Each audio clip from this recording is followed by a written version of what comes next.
Today we're going to be talking about 5 traits of a Division One quarterback. So the first trait we're going to be discussing is arm strength. So as a quarterback to be able to play at the Division One level, you need Division One level arm strength, right? So that doesn't necessarily mean you got to be able to throw the ball 80 yards, but you have to be able to make these like more challenging throws. This is a great example from Caleb Williams that college coaches are going to expect you to make. So you see how this throw, it's from the opposite hash. He's throwing like this deep like fade over route, deep post route almost across the field. That's like a 5, 10, 15, 20, 25, 30, 35, probably 70-yard ball, I would say, from the opposite hash. Like, I'm not saying that you need 70-yard level arm strength, but you got to be able to make college level throws. So what are some examples of college level throws other than this one right here, where you're rolling right, have to set up and throw a fade backside? A college level throw would be like, hey, you're on the left hash and you have to throw like a 12-yard speed out to the field over here, right? Another example would be like you're on the left hash, you got to throw a 15 back to 12-yard comeback from the opposite hash. Either way, right? So guys,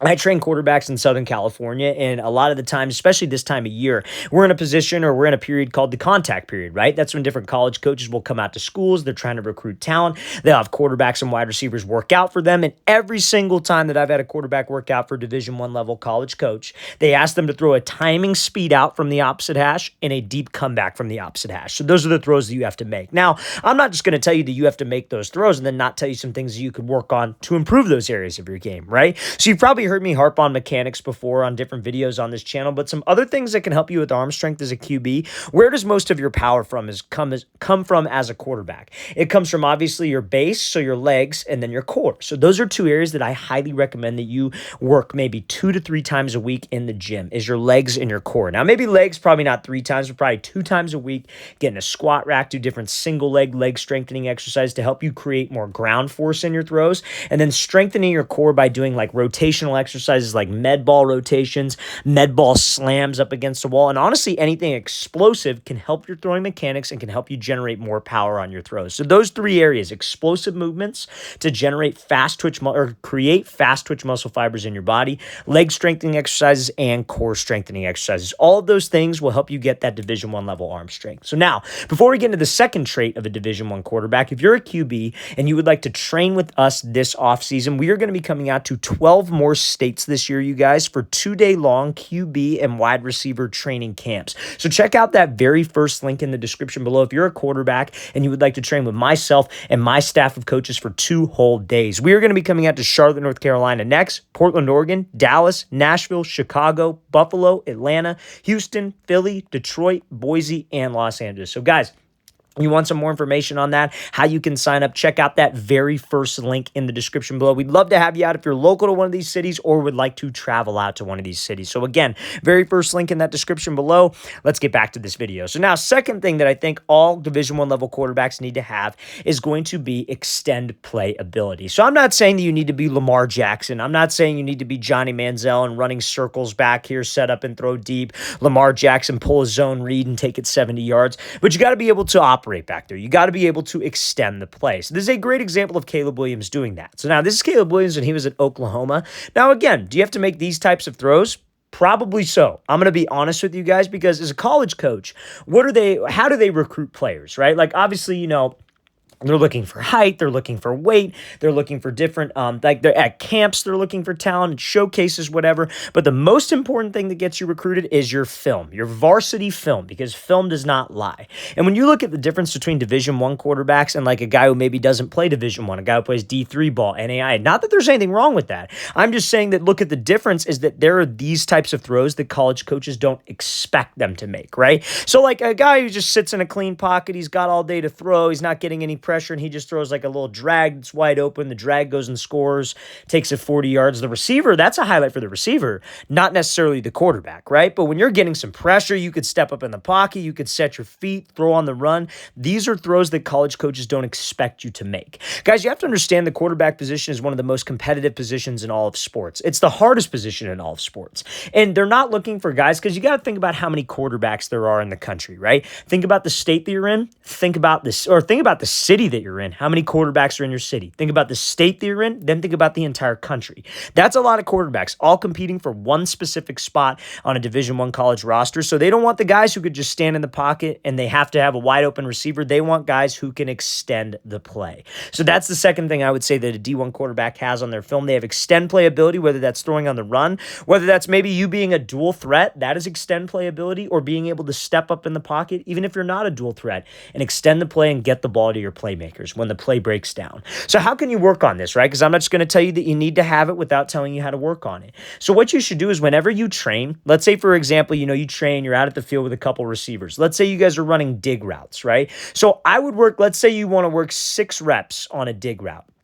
I would say the first 2 reps are just your normal. You take a 3-step drop. Maybe you're looking at a flat read. You reset your feet and you throw the dig. Maybe one of the reps is where you take a 3-step drop and a hitch, like you're throwing it first window on time. Okay, cool. That's 2 reps. Then I would work maybe 2 reps where, okay, I drop back. My receiver's still running a dig, but I drift back in the pocket like I'm getting some pressure in my face, so I throw it almost off platform. Then I'd work a rep maybe where I got to step up in the pocket and throw this dig. Then maybe I work a rep in the pocket where I roll out and have my receiver turn this into an out route like a scramble drill. So anytime that you're training, you want to make it difficult on yourself. Put yourself in those uncomfortable situations because, guys, off-platform throws, extend play throws are all uncomfortable. So if you train uncomfortable, you will be comfortable being uncomfortable. And that's how you end up making these plays. But you have to train that specific way.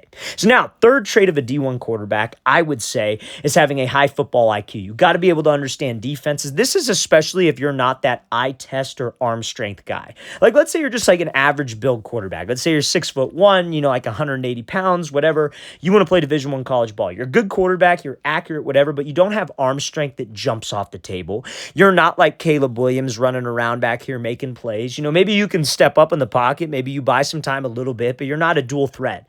How do you make up for all those areas? And that's being smart. That's by being able to understand defensive coverages. Understanding, okay, this is a one high safety look, corners are, or one high safety look, this corner looks like he's pressed, this corner looks like he's pressed, maybe it's cover 1, right? I know the difference between cover 2, cover 4. I know those things. I have a high football IQ, so I know where to go with the ball. That makes up for a lack of athleticism. There's a reason why guys like Drew Brees were so successful in the NFL. A guy like Joe Burrow, right? Not crazy athletes. They don't have crazy arm strength, but they are very, very smart and very intelligent. They know where to go with the ball. They know how to read a defense. So this is actually a bad example here from Quinn Ewers on this because we have a single high free safety and he ends up picking off this fade ball to the bottom of the screen. So let's talk about why this is kind of a low football IQ rep. And it's honestly because he just stares it down a little bit too long and he underthrows and waits. Now, if you have a high football IQ, you're not going to do this, right? So again, remember, we talk about college level throws. This is opposite hash, right hash, and he's throwing a fade route to the field. That's a big time ball right there. But we have a single high free safety, man-to-man coverage on the bottom. We got the matchup that we want. So he drops back and you see how he's got his eyes down the middle for the first step, but then you see how his eyes go to the left. That ball should already be out right now, anticipating it and dropping it on the 40. But because he sits there and waits and he's staring it down, this safety has all day to read his eyes and go make a play because he hangs the ball up for too long. Right, guys? This is kind of a lower football IQ play from the quarterback position.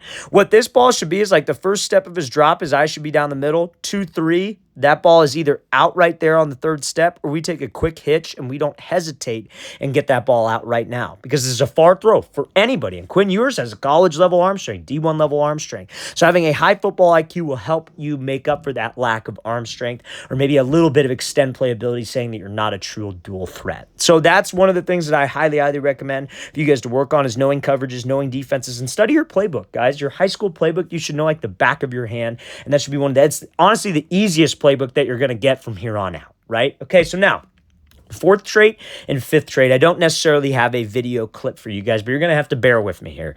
But the fourth and fifth trait of a D1 quarterback is going to be leadership and confidence. And I feel like both of those go hand in hand, right? So if you're a quarterback, like you're judged on how good you make these players, the players that are around you. How good are the players around you? Are you a thermostat leader or are you a thermometer leader? What does that mean? A thermostat, like what's a thermostat? You set the temperature of your house, right? So you set the temperature to whatever it is. I guess say 75, right? Are you going to be a quarterback who goes into an offense and are you going to set the tone? Is everybody going to be like, okay, he's at 100, we need to elevate our game to 100.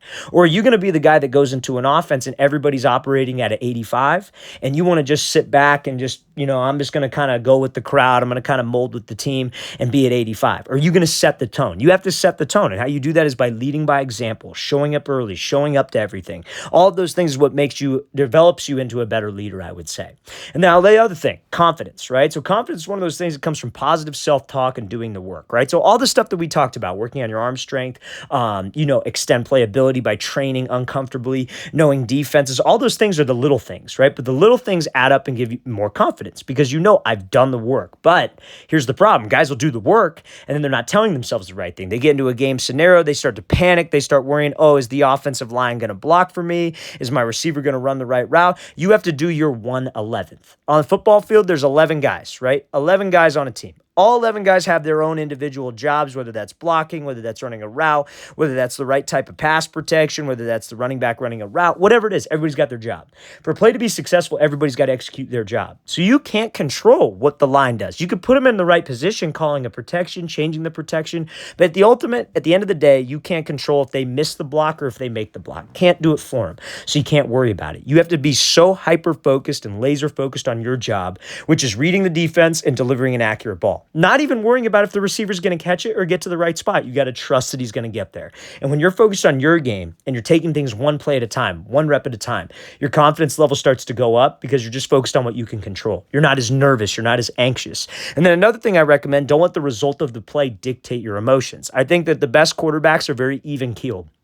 I think, let's say we try to force a post and it's a pick. Obviously, nobody likes throwing a pick. Obviously, it's upsetting. But when you go to the sideline, you go learn from the pick, and then you move on. You don't go to the sideline and dwell on it, and then when you come back out for the next drive, you're still thinking about the interception. Now, same thing with a positive rep. Let's say we throw this fade on time, like we were talking about, right? Remember we said he threw the fade late? Let's say we throw it on time, perfect ball, touchdown. You go to the sideline, yeah, it's great, celebrate, and then you're on to the next play. What's your job? Because when you keep it simple, take it one play at a time, your confidence, honestly, just your confidence in your overall play is going to increase. So those 5 traits, I think, will make anybody a successful quarterback, whether they play D1, D2, D3, any level, high school, youth. If you focus on those 5 traits and work on those 5 things, you will see a lot of success at this position.